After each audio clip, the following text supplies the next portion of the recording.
Subscribe now to join my Empty Nester community and enjoy inspiring daily devotionals with fun faith challenges, true stories, nostalgic trips down memory lanes, useful life lessons and advice, penny pinching tips, consumer and lifestyle trends and updates you need to know. Every now and then you can expect a self-improvement tutorial or pause for a cause I care about.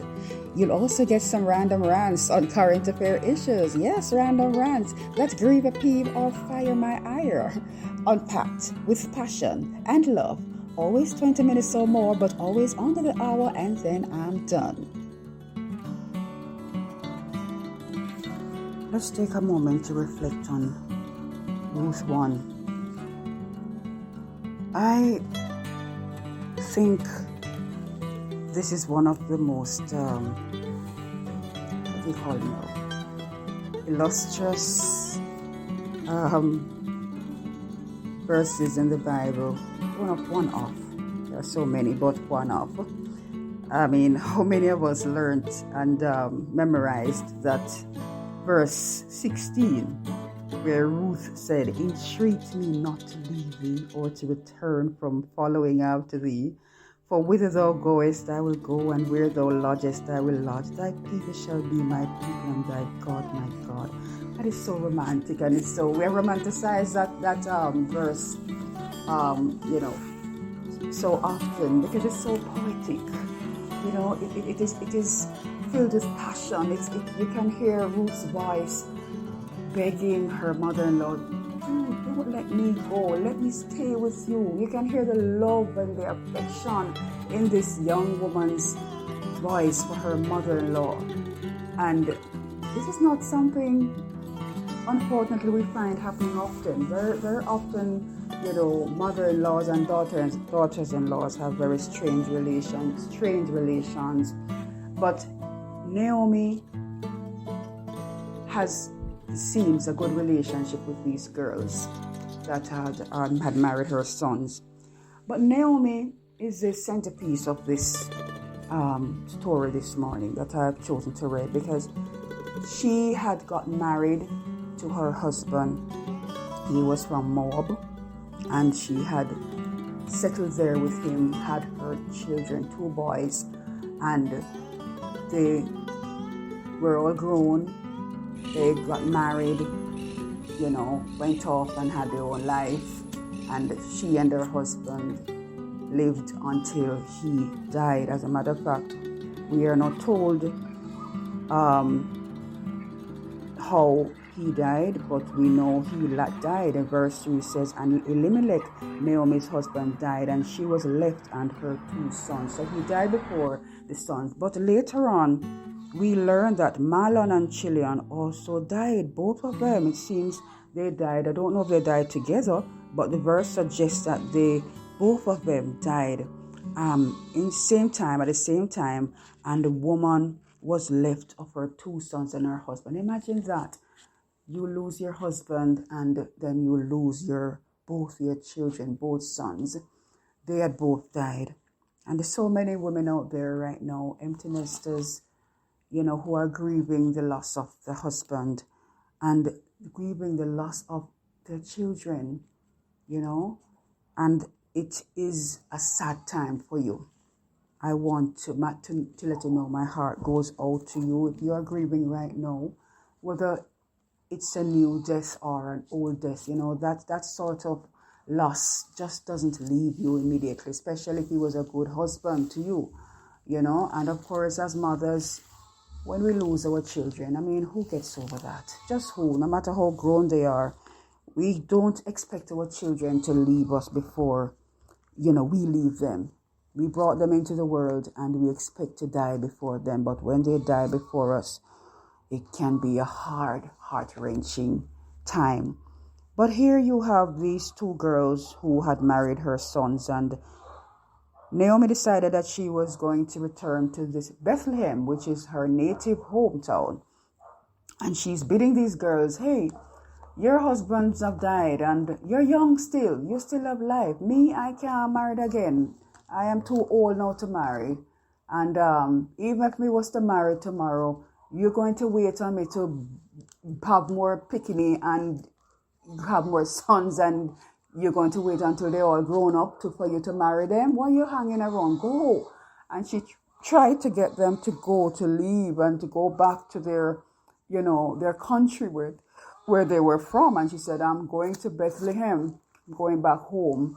You don't have to come with me. There's still life in you. You can still have children. Apparently, they had no children because we don't hear any mention of children. So these are young women who still were beautiful, still were young, and I beg your pardon for that goat who is bleating down the place. These are young women who still had life, who still had a chance to experience love and a life with a husband, and she wanted the best for them, and that is so important. It shows her heart. It shows Naomi's heart for her son's wives. She could have been bitter and said, my son dead now, and if you stay by yourself, don't marry nobody else, and you stay with my son because you're married to my son. But she didn't think like that. She was a woman of God, and she wanted what was best for her daughters-in-law. And she told them, go back home. Would you tarry? She said, don't tarry with me. And one of them, Orpah, kissed her mother-in-law, and she left to go. But Ruth, dear heart, decided she was not going to leave the nest. You have those children who won't leave your foot, so to speak. They just want to stay with you, and you can't get rid of them. Well, Ruth was one of those. And it's because she loved her mother-in-law so much. And she said, entreat me not to leave thee. She said, where thou diest will I die, and where there will I be buried. The Lord do so to me, and more so if aught but death part thee and me. That sounds so powerful and potent. Till death do us part. How many of us have made that commitment? Most times to a spouse in marriage. We hear that till death do us part. How many of us have children who will say that to us as mothers and fathers, till death do us part? Unfortunately, some of us have lost children who have not died. We have lost children who have decided to go their own ways. We have lost our children who have gotten angry with us for whatever reason and won't forgive, and have gone their own way, are not sharing their lives with you. They don't call you. They don't share the grandchildren with you. They don't want you to, they just cut you out of their lives. They don't want you to be a part of their lives. They don't visit in holidays. You don't see them. So many of you have not seen your children and your grandchildren, if they are grandchildren, and your children's families. They haven't asked you to visit. It's as though you're in a land all by yourself, and your nest is empty, and your heart is broken. But this morning, I want to encourage you to remember that there is a God who is a father of the widows and who is always close to the brokenhearted. And Naomi, who said when she went back home and, met up back with her friends and those who knew her before she married, apparently she had left and she had changed country. She was an expatriate in another country, and she hadn't gone back to Bethlehem for a long time. Clearly, as women in those days, and most times when you settle with your husband, wherever he is, you settle with him. That is the story. And she said, I went out full, and the Lord hath brought me home again empty. Empty. Naomi was grieving. She was grieving her husband. She was grieving the fruits of her womb. And she felt that the Lord had afflicted her. Many of us, like any humans, will feel that the Lord has afflicted us when we lose loved ones. But the Lord had plans, and the Lord had plans to restore her and restore her daughter-in-law. and put love back into her heart, and I'm sure grandchildren. Naomi's nest was not going to be empty for long. And if you read chapter 2 and continue, you will read the story of Boaz, the man who came into Ruth's life, and how Naomi, that, what do you call them now? People who set up dates. Matchmaker Naomi. Very intriguing story of how Naomi set up Ruth to catch Boaz. Very romantic story. And you can read the rest of it. But I want you to reflect on these words this morning. Naomi went out full, and the Lord brought her home empty. This morning, you're not empty. There is a God who watches over you. In spite of the fact that the children have gone, in spite of the fact that the husband is gone, whether through divorce or death, in spite of the fact that the children have gone, whether they are prodigals or whether they have just gone on to new lives of their own, or whether they're away studying abroad like mine, whatever it is, you're not alone. Your Lord, your God, is who you serve, is still with you. He's there with you, and he's going to take care of you. He has a plan, and he has your destiny in mind. Stay true, stay blessed, stay faithful. Don't give up.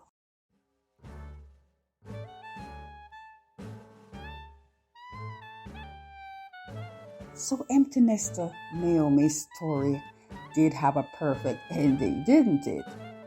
Here is Naomi now happy. Here is Naomi who thought the Lord had afflicted her and had left her empty nested and grieving. Here is Naomi who said earlier that she left her started life full, but now she's empty. Here is Naomi with her first grandchild, a new family in a new place. Today, remember to walk into your harvest. Trust God.